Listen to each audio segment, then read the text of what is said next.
আপনি কি জানেন ভগবান হনুমানের আরেক নাম অঞ্জনেয়া? এই নামটা শুনলেই এক মায়াময় গল্প মনে পড়ে যায়। পুরাণ অনুযায়ী হনুমানের মা অঞ্জনা ছিলেন স্বর্গের অপ্সরা, কিন্তু এক মুনির অভিশাপে তিনি মানুষ রূপে জন্ম নেন। তিনি তখন কঠোর তপস্যা শুরু করেন। একটিই বাসনা, যেন ঈশ্বর তার গর্ভে এমন এক সন্তান দেন যে শুধু তার নয়, গোটা জগতের রক্ষক হবে।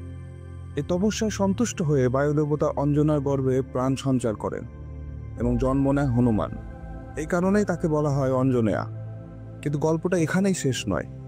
কথিত আছে অঞ্জনা তার তপস্যার ফলে বর পেয়েছিলেন, তার সন্তান অমর হবেন এবং যুগে যুগে ধর্ম রক্ষায় এগিয়ে আসবেন। তাই যখনই আপনি ভগবান হনুমানকে অঞ্জনেয়া বলে ডাকেন, মনে রাখবেন এই নামটি শুধু পরিচয় নয়, এক অলৌকিক ত্যাগ আর আশীর্বাদের প্রতীক। কত সুন্দরভাবে এক মায়ের নাম আজও দেবতার নামের সঙ্গে জড়িয়ে আছে। ভিডিওটি ভালো লাগলে অবশ্যই লাইক, শেয়ার এবং সাবস্ক্রাইব করতে ভুলবেন না।